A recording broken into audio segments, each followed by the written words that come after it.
Pemirsa, Komite Nasional Keselamatan Transportasi (KNKT) menyampaikan laporan pendahulu mengenai insiden jatuhnya pesawat Sriwijaya Air SJ182 yang terjadi pada 9 Februari 2021.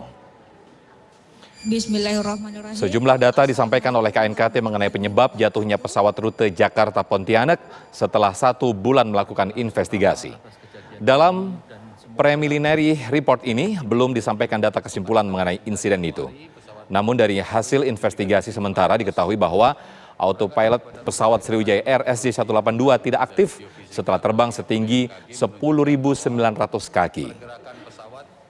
Ini kami belum bisa menjawab sehingga informasi ini kita tidak sampaikan di laporan awal karena kami juga belum tahu jawabannya. Kira-kira seperti itu. Terima kasih. Pak Sur. Ya, mungkin saya tambahkan.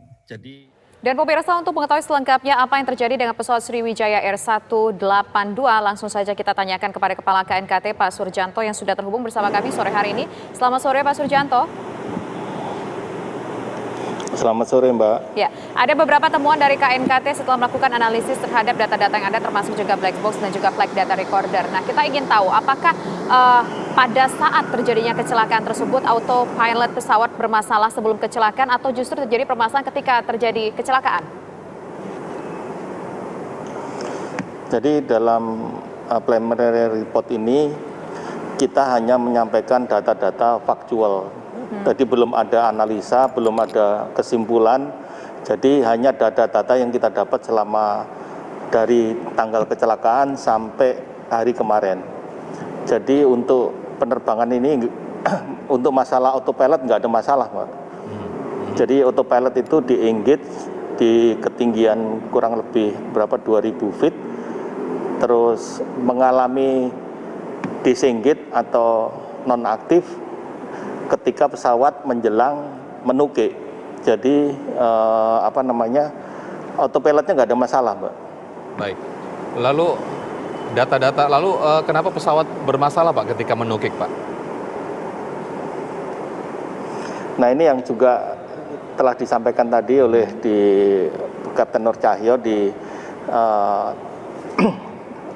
siang tadi, bahwa itu yang juga menjadi pertanyaan kita, kenapa pesawat kok miring ke kiri terus menukik ke bawah. Ini yang kita sedang cari penyebabnya, cari tahu kenapa dan bagaimana reaksi pilot di dalam kokpit. Maka itu kami menunggu CVR untuk bisa membuka misteri dari masalah ini. Tanpa ada CVR sangat sulit rasanya untuk bisa mengetahui kenapa parameter ini berubah, kenapa seperti ini, dan kita memerlukan waktu untuk melakukan analisa-analisa yang lebih mendalam. Kita belum tahu juga statusnya apakah ya. Ya.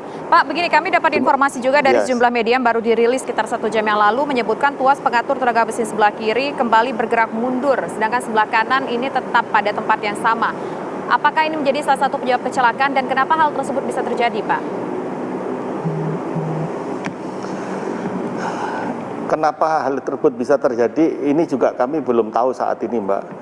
Tapi untuk masalah auto throttle ini, seperti yang disampaikan tadi, bahwa auto throttle itu bukan hal yang signifikan di dalam sistem pesawat.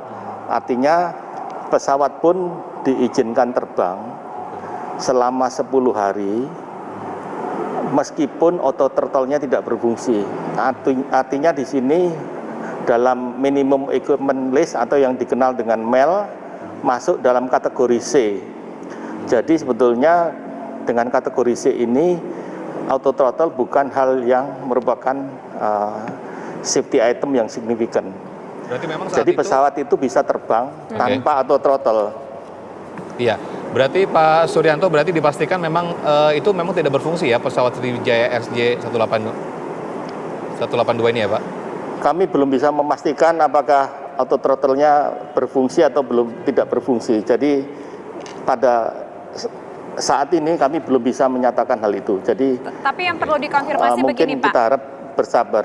Ada beberapa item data yang kami dapatkan dari rilis KNKT, salah satunya adalah tuas pengatur tenaga atau auto throttle tadi. Kalaupun auto throttle ini rusak, artinya tidak akan bermasalah terhadap kinerja pesawat. Pesawat masih tetap bisa beroperasi, begitu Pak. Jadi bisa dikatakan ini bukan item yang menjadi penyebab terjadinya kecelakaan. Benar, Mbak, benar. Kurang lebih seperti itu. Berarti ini mengarah kemana Pak peristiwa jatuhnya pesawat Sriwijaya ini Pak? Kecelakaan pesawat itu kan tidak ada yang namanya single faktor, terjadi multifaktor. Nah, kita akan cari Mas, masalah faktor-faktor yang lain yang menyebabkan rangkaian kejadian tersebut menjadi satu kecelakaan. Jadi faktor-faktor tadi kalau dirangkai akhirnya menjadi satu lubang atau loophole yang menyebabkan terjadinya satu kecelakaan di dalam sistem manajemen keselamatan. Itulah yang kita sedang cari, beberapa faktor yang lainnya yang ikut berperan di dalam kecelakaan ini. Artinya sudah ketahuan ya Pak dari preliminary ini apa-apa saja mungkin item-item yang menyebabkan terjadinya kecelakaan. Apakah dominan kecelakaan ini pure disebabkan oleh permasalahan dalam sistem teknis pesawat ataupun mesin pesawat Pak, atau mungkin ada faktor lain Pak? Belum Mbak, di saat ini kita belum bisa mengidentifikasi sejauh mana sistem-sistem mana saja yang ikut berperan di dalam menyebabkan kecelakaan ini terjadi. Jadi masih terlalu dini lah untuk mengatakan hal itu. Baik. Baik Pak Suyanto selaku Kepala KNKT, terima kasih atas waktunya, selamat sore.